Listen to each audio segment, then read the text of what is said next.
Okay, now we can have some discussion. There have been some really interesting and provocative points raised by our panelists, so thank you all for your comments. This topic for session was really focused on the benefits and how to, the nuts and bolts of data sharing that would result in benefits. And so who should define the benefits? Is it societal benefits? Is it an issue of is it universal? Are there benefits of data sharing that are universal, or does it depend on the intended use of the data? And should that be disclosed when data are being shared or being requested from either public access databases or from individual research groups? I wonder if the panelists have any thoughts on that. And I think you should need to press your buttons on your microphones so that the video cast can hear your answers. Go ahead. I would say that the greatest benefits from data sharing are likely to be social benefits. They're externalities. Collect once and analyze many times creates benefits from greater credibility of research, as I just talked about. I think the question of should the intent of further research be declared up front, my intuition is probably not, because using old data for new purposes or for unexpected insight, I think is another source of social benefit that's not necessarily easy to declare up front. I think in a litigation context, simply saying, can you prove that somebody else either did or did not do something correctly, I think that's a very narrow fraction of the total benefit to be expected. Julia? Well, I just wanted to comment from things I heard in the interviews with participants in the Personal Genome Project. These are people who are very much committed to data sharing. And it was interesting to see their personal sense of their contribution to science. But they also commented about their family members.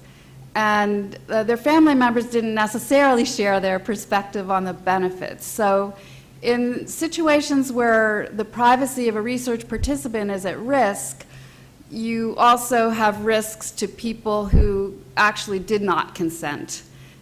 And so I think that the informed consent process presumes that the person who contributes data has some say in the definition of the benefits and some sense of the balance between the benefits and the risks. And that doesn't go away unless we tell them in the beginning that it's going to go away. So that's one of the reasons that we're concerned about what we say in the informed consent, and also the implications for people who may be other members of a household or a neighboring home or other members of a family whose data ends up being a part of a study even that they were not in. Yeah, this is just a different perspective in terms of the benefits of reproducible research. I think that one of the main benefits with the reproducible research is something that we saw happening by making the national mortality, morbidity, and pollution study fully reproducible, where at least two. One is that it immediately elevate the intellectual, I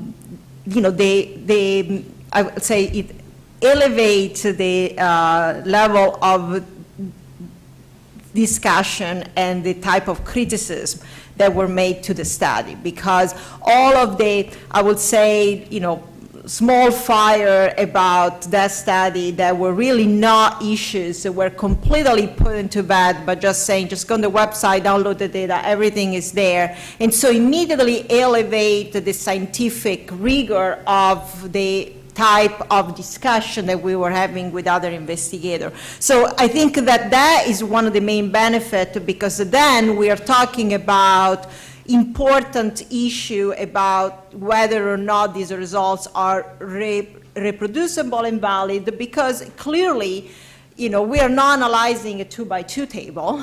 We are analyzing, you know, a tremendous amount of data. The other thing is that we are not reinventing the wheels. So I think that we want to make, now we have all of the technology in place to really increase the speed of scientific discovery.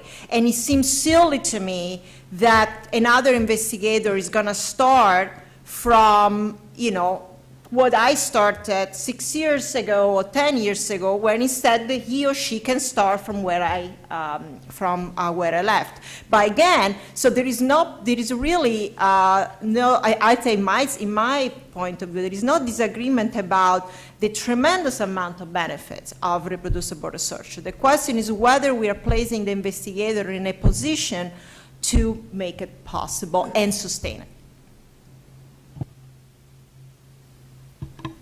So first let me say, everything I say now has to have a disclaimer that this does not represent the views of the IOM committee. We don't know what we're going to say in the report. You've heard all that, right?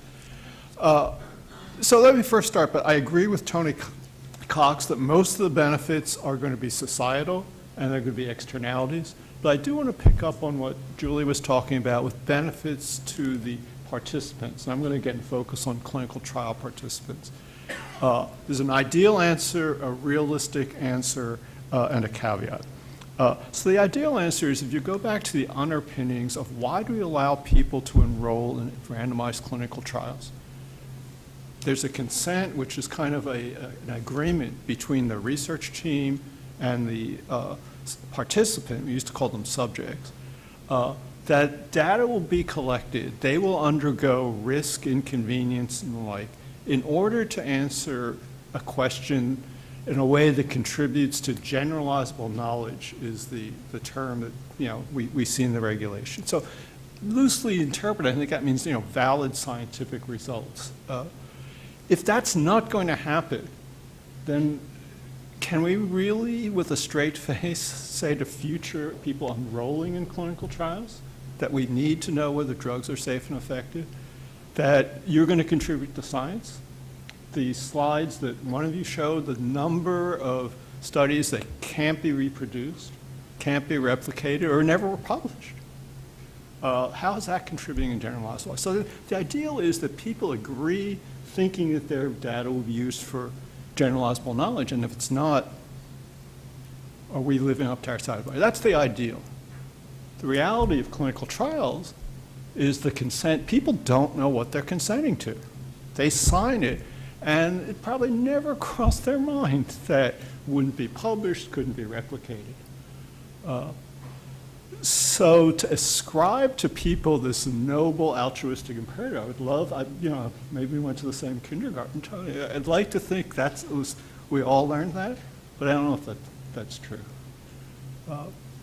So I think the final thing I just want to suggest is that we really need to rethink how we justify to the public expenditures from the federal fisc on research, if what you're all saying is true. How we can justify to participants, not just in clinical trials, but even long-term observational studies with risks to families, community members, if we can't say at the end of the day, we're going to produce knowledge that's going to help people, help society, help patients. So I think it really sort of, you know, someone said there are cracks in science. There may be more than cracks in California. There are gaping holes from earthquakes that we sort of shut our eyes to and keep on driving.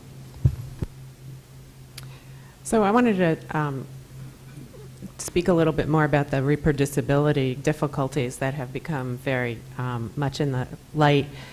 I think there's data sharing and the idea that having data will help you reproduce a study, but there's a lot of limited communication about the methodologies that are used.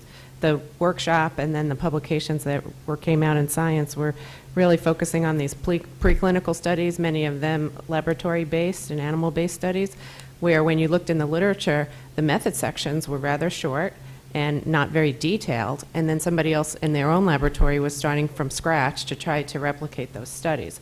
Not exactly the same situation as having access to a data set and being able to replicate an analytic method. So the real question is if where we have human data from epidemiologic or clinical studies, what kinds of communication are necessary to fully communicate the details and the nuances of how those studies were done and what all of the data mean and how those data variables are created. So we do have metadata and we have data dictionaries and things like that that are commonplace in epidemiologic work, but oftentimes the the sort of methods paper, as the studies are launching, the methods of how we recruit and how we select participants and what the demographics of the original group are, is not always the most exciting paper to write or to be published. But in thinking about a future world where perhaps those data that come from those things end up in an open access database with the proper protections or are available for sharing with consent of the research group, based on IRB, et cetera. I mean, we really need to pay a lot of attention to the details of how these things came to be in order for the next group of scientists to be able to use them. So, I like to comment on that. I mean, I totally agree, and that's why my first slide was to talk about the full spectrum. And I think now we are really in a situation of the lower hand. And I think that there is a tremendous work, and really there are great low-hanging fruit that we can do to make at least all of the methodology, whatever is the statistical methodology or the protocol, more available, as well as some type of data that even if it doesn't reproduce the result perfectly, but it's very close. And so how do we make that possible? Well, first of all, I mean, I think that some of that has happening already. I mean, there are journals in biostatistics that allow and actually require to make data and the software fully reproducible. So one possibility is to have the journal editor on board on that. And you can put it as a supplemental material on a website. But again, it puts tremendous amount of burden on the journal editor, on the reviewers, and on the investigator. Again, when we say make the data reproducible, I really like the slide that Dr. Lowe showed. I mean, what we mean by data, just only that is, we are not talking about 2x2 table anymore. That doesn't mean that we should not aspire to get to that point. The other thing is, what is the incentive to the investigator and to the junior faculty? So, I make an example. So let's say that the journal editor would really, if you publish a paper that is fully reproducible, that could be an additional commentary and could be really something that improve and, plays an important point in your career. So deans, chairs of the department, journal editors, government agency, if they're all united to this is something that definitely can make this possible with the right incentive that right now are not in place. Thank you. Before we go to the question here at the mic, I want to remind the people who are watching by webcast that if you have questions, you can send them in online, and then the recipients will give them to me, and I will be happy to ask the speakers your question. Lynn? Yeah, Lynn Goldman again, George Washington University. And I want to go back to some comments I made about at the beginning, about this issue of, what are we doing anyway? Is it a reanalysis or replication or trying to reproduce? So reanalysis, in my view, and I think the dictionary's view as well, Francesca, you put up your data set, you put up the statistical programs you use to analyze that data set. Somebody else takes your data set. They may use the programs you use. They may use alternative statistic methodologies, but they take exactly your data and they analyze it again and see if they get the same result. That is a reanalysis. And that's often what we do when we do a meta-analysis. Replication, they take the way Francesca collected her data, all the instruments she used, the exact protocols, the statistical programs. They go to another population, they try to do exactly the same study. And in fact, there has been a lot of replication studies for air pollution. I remember at one point Jonathan Samet writing an editorial in the journal, of which he was an editor, saying he wouldn't publish any more of those. He was so sick of seeing them. There were so many of them, you know, that they weren't, he didn't even think it was interesting to publish them any longer. But, you know, there have been a lot of those. Reproduce is that, you know, you try to address that question in a completely different way. I mean, it can be incredibly useful to have access to those instruments and all of the statistical programs and all the details about how Francesca did her study.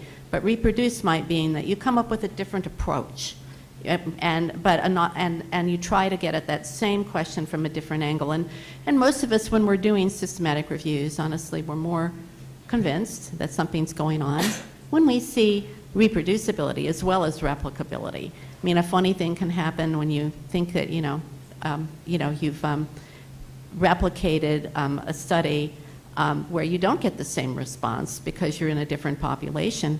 But it can be impossible to replicate as well. I mean, Francesca, you mentioned using, you know, the Medicare data to do a study. If you tried to replicate that in another country, you'd have no data that are really comparable. No, yeah, there's nothing like Medicare anywhere else in the world, which is possibly a good thing. But but you know, so it can sometimes be impossible to exactly replicate, but you can reproduce by looking at similar kinds of outcomes in other places. So I just wanted to say that to clarify, and then, you know, how hard it is for the investigator. I'm sure that your programs are still there somewhere where you can find them. On website. Yeah, but you know, the issue is also, and I'd like to hear about this from you, that if somebody is actually going to try to replicate, even if you've published everything, they may have questions about it. No, it's not all self-explanatory, right? No, I think that's fine. I mean, so I actually want to provide another example of something that worked. That's something that the EPA did I would say very smart way. I should compliment the EPA. This was probably 10 years ago, where there was a lot of discussion about the health effect of ozone. And the EPA contracted 3 different groups of investigators. One was myself, another group, at that time I was at Hopkins, the other group was Jonathan Levy at Harvard, another group was Katsudo Hido at NYU, to do exactly the same thing. And they said, do not talk to each other, we want you to do exactly the same thing. And they, at that time, was to do a meta-analysis of all the published literature on ozone and health and look at the fat modification, and then submit the 3 papers. And so if you look, we did 3 different, we didn't talk to each other. Some conclusion, we came to the same, some other, we came differently.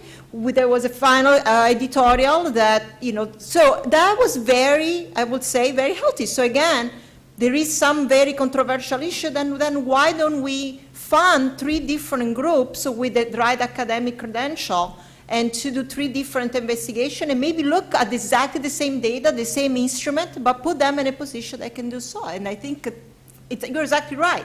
It's very possible they will come up with the 3 different conclusions, and that will be very healthy and very important discussion. Thank you. There's a question over here. Please introduce yourself. Yes, I'm Türkan Gardner from Pragmatica, and I would like to emphasize the importance of the level of compilation in data as we're looking at replicability. Some years back, the data emanating from air quality monitors, which are analog in nature, they are not even discretized, was related to standard setting. Air quality standards were getting developed at that time, but the analog data is like time series. And they were initially compiled at on a minute basis, which then were averaged for 15-minute intervals, then averaged into 1-hour intervals, then into daily measurements, which then went into monthly measurements, and then went into annual observations. And some of the city-specific data for particulates and ozone and carbon monoxide and nitrogen dioxide are annual measurements, and they could go over 20 years. So we should keep in mind that the more averaging is introduced into the data compiled, the variance is influenced, then the standard deviation is influenced, and if we submit them to statistical analyses, depending upon the compilations, we're going to get different results. Now, this was a real issue, and the court case actually was developed about ASSQR at that time, was the concept of autocorrelation that comes into successively subsequent data. And that got introduced into air quality measurement control charts, later into other quality control principles that are applied in statistics. So that should be one of the criteria that we report as we look into replicability and other issues related to statistical compiling. Thank you. Thank you. Francesca, do you want to speak to that? You have a lot of experience with those issues.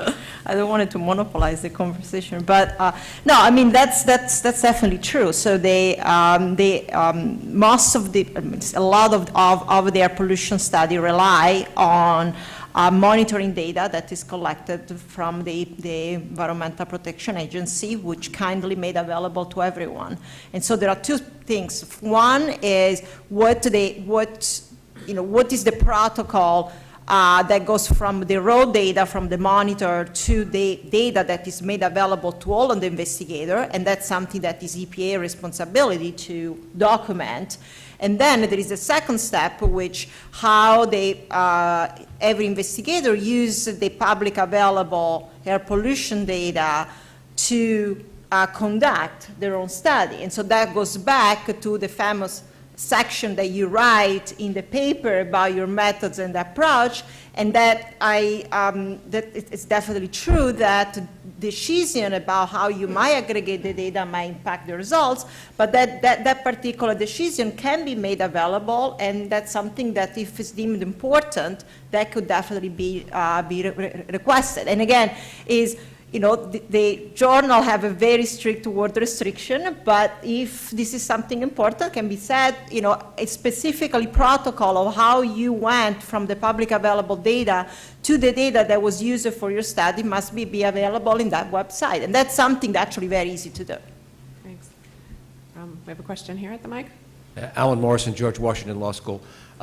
First, with regard to consent and informed consent, the real problem today is that when you ask somebody for consent, particularly a broad consent, neither you, the requester, nor the person being requested has any notion at all as to what that means in terms of how it's going to be used, because we don't even know what it's going to be used for. It could be used down the road. The second thing is, on the same problem, when people ask for consent, a long time ago, we understood that consent meant you weren't going to hand out something to somebody else. But as long as we took your name off, it was okay. Obviously, that's not enough anymore. As Julia pointed out, we can find lots of ways, given our ability with computers, to identify people who were essentially unidentifiable before. And so the notion of informed consent as it was developed in the law is, in my view, essentially meaningless, and we have to think about it in a different way. Second point, with respect to Dr. Lowe's comment about, question about whether there's a difference between clinical data and environmental health data. The clinical data comes from studies that are sponsored by commercial drug companies. And they are the studies that are used to get approval for the drug. Even though they may actually be carried out by a university professor, they have a very deep economic interest in whatever's done with that data. The environmental studies we've been talking about are after the fact. That is, something has happened. We're trying to figure out whether there's a cause and effect relationship. Those studies are funded by the government. And I don't know that that produces a different answer to your question, but it seems to me that you've got to take that into consideration. The last question I have, and this is a question for you, your report, when you say should be made available, is this a should as in the government is going to require that you make it available, or should is it's best practices in the scientific community? And I'm only asking what you're trying to do with your study. Thank you. So thank you for your questions. Again, I have to put the disclaimer in that I can't speak for the committee. We haven't discussed what the recommendations will be. But to try and get to your questions, first with regard to consent, I think you're absolutely right. There's a lot of discussion in the published literature about how our old model of consent breaks down. Probably never worked, and now we know it doesn't work. With regard to anticipating future research, we heard data presented from investigators saying they looked backwards at consent forms for actual drug clinical trials. What did they say about sharing? And it was split. Some trials didn't mention it at all, so it was silent. What does that mean going forward to sharing? Others gave broad consent. Yeah, this could be shared with other researchers. So they may not have, the people may not have known what that means. The researchers probably didn't know what it meant, but does that cover it? And then you have these consents that say the data may be shared for research on other cardiac diseases. Well, can you share it for people who want to study your data for a different disease? So I think we need to rethink that. There's a lot of literature now, mostly coming from Europe, and again, our committee hasn't really looked through this systematically, on the notion that we're asking consent and privacy to bear too much weight by implying that we'll only do what you consented to, and that we will protect your privacy in really strict terms so there's no probability that anyone can re-identify you. That may be promising too much. It's unrealistic. And there's a lot of discussion in the literature now about infrastructure and governance, and this is one of the topics we want to get into in the committee, and those who have thoughts about how to do that, we'd welcome to hear it. The second point you made had to do with the source of funding for studies. And it's really interesting that in the clinical trials arena, a lot of discussion is actually driven by drug companies, and we can talk about why they might want to do this, but a number of them step forward and say, we are going to release our clinical trial data. We're going to set up different ways of sharing it, and we're going to try and understand that. And they are actually pointing the finger back at the university publicly funded research, say, you're not stepping up and doing this. So that there's an interesting asymmetry. Part of that was driven by the European Medical Agency, our FDA rough equivalent, saying once they make a regulatory decision, the entire set of everything, all the data, capital D, was submitted to them. They said, we're going to plan to put that up on the website. Now, they're backed off that because of privacy concerns, among others, but so there's a real push. Now, we have a different legal regulatory arrangement here, and drugs are different than chemicals, for example. Remind me again what your third point was. You had the question of whether this is going to be allowed. The should is going to be voluntary. What does should mean? Right, and that's always the question when you make these recommendations. Who's going to do it, and how are you going to make it happen? And I think all those are on the table, but some are more feasible than others. To get Congress to act, to get an agency to do something, well, they have what can we control? Well, publicly funded research can have a condition of funding that says you must share. NIH has done that. They've done it in a much stronger way with genomic data sharing, whole genome association studies. It's less clear what they mean by grants over $500,000 have to have a plan. Journal editors, if they wished, could say, you submit the paper to us, we'll publish it only on the express agreement that we will share, and we will Okay, I'm really, pie in the sky. We will put up the website, and all your methods go up there. That's possible. I think the other thing is that there's a should that's a softer should. So again, to go back to Tony, I mean, why do people become scientists? And if we say that we are going to make part of your stature as a scientist, as a faculty member of our university depend not just on your gathering data in innovative ways and developing new ways of analyzing, as Francesca's done, but also that you share it in a way that generates even more data. And we will figure out a way of tracking that.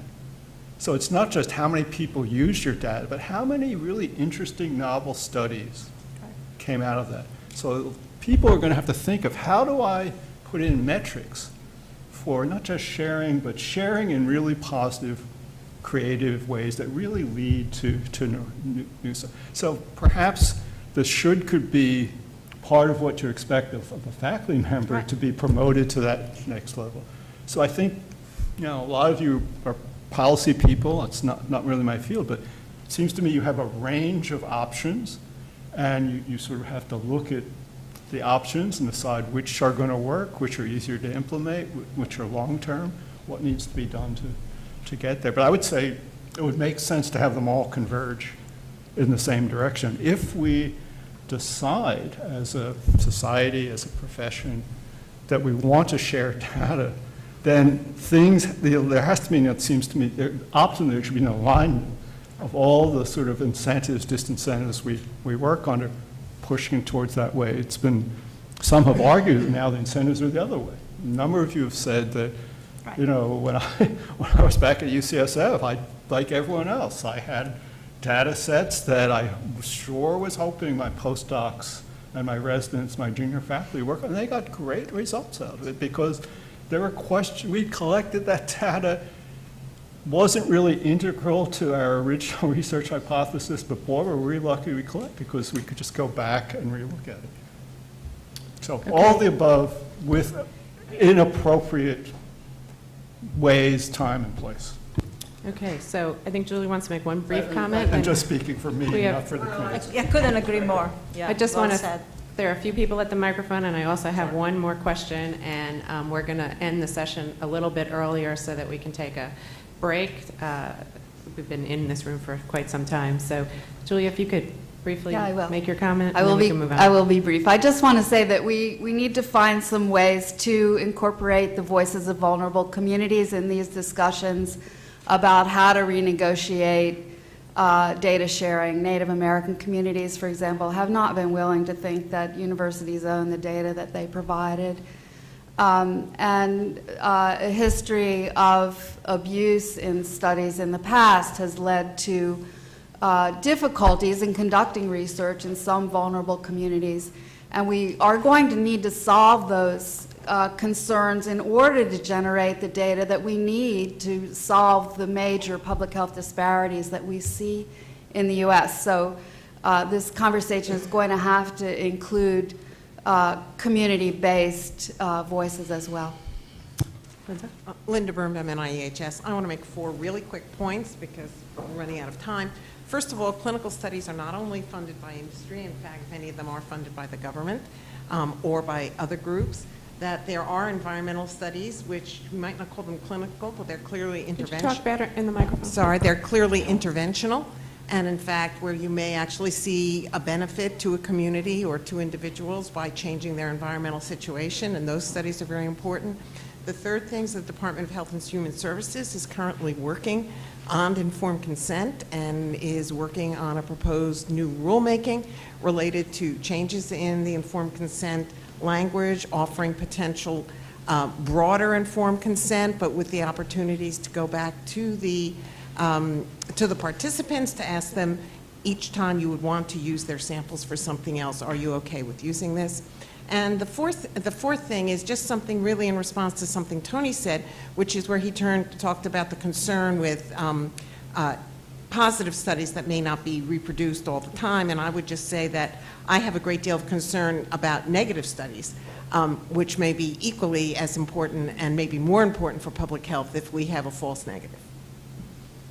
Okay, I'm going to read the question from the viewers, and then we'll take our last question here. So this, I don't have the name of the person who sent this, but the question is, regarding the reanalysis of data, what about ensuring the quality of the reanalysis? And the example that they give is the lack of quality of reanalysis was in a reanalysis of the association between vaccines and autism in children. And the reanalyzed data, although of poor quality, was highlighted quickly in the press and perhaps contributed to mothers not choosing not to vaccinate their children. And I think that's really an important issue, that any reanalysis should be subjected to the same standards as the original. We shouldn't, since there are all kinds of interests and parties, people who do reanalysis, they should see the light of day in peer review, be published before we make conclusions about the impact, before they're entered into the legal record, either in the court or in the rulemaking process. So I think that is a good point. I don't know if any of the panelists want to add to anything to that. More.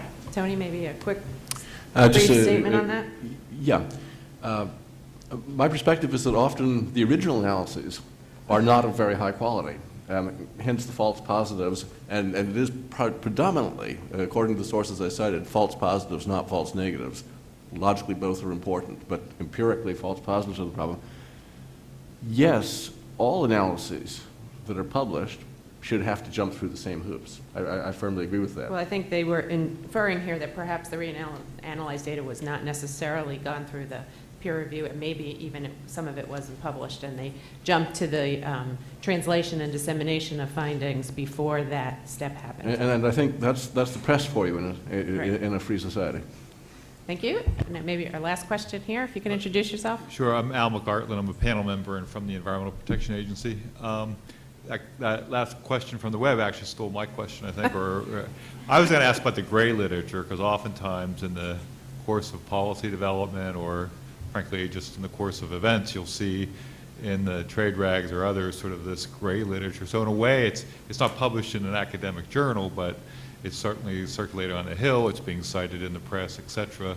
I'm an economist, so I get a lot of these sort of economic studies. And would you sort of, particularly for Tony, would you hold them to the same standard? They should release their models and their data if a trade association or any group, frankly, not just them, put them out on the I don't think there's a good, clean answer other than buyer beware or reader beware. I think there is a huge gray literature.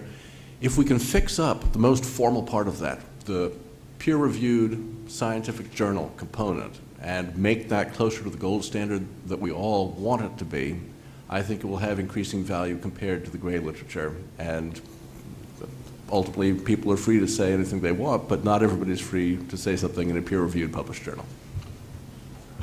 Okay, thanks. I'd like to just say one more thing about the benefits. I think that we talked a lot about reanalyzing data or looking at data sets for intended regulatory purposes, for specific scientific inquiry, for clinical trial purposes. But I think one of the benefits of sharing data broadly is that you can bring more intellectual power and people from different disciplines and different perspectives into analyzing data. And we're not only looking at data to redo or rethink or refute or confirm somebody's analysis, but with so much data being generated so quickly and in the hands of so few, there really are a lot of people who could be brought into the whole scientific enterprise, and new discoveries and new directions can come from looking at data in fresh and new ways. And so I don't want us to lose the thought of that as we continue our discussions for the rest of the day, because I think it's a very important part of data sharing. Yeah, can I just add something very, very quick? I mean, the NIH has been putting up an RFA on methods, actually on developing online courses for the analysis of big data. And so, again, as part of the BD2K initiative, Big Data to Knowledge, the NIH is ahead on that with the idea actually to fund investigators like us to develop online courses where we're going to make data summary and methods, and we're going to teach to, to everyone. That will be free, available to everyone to reanalyze this big data, so then it's actually for that purpose. And so that's really one mechanism to elevate the quality of the scientific debate. Okay, thank you. I hope everyone can join me in thanking our panelists, and thank you all for a great discussion.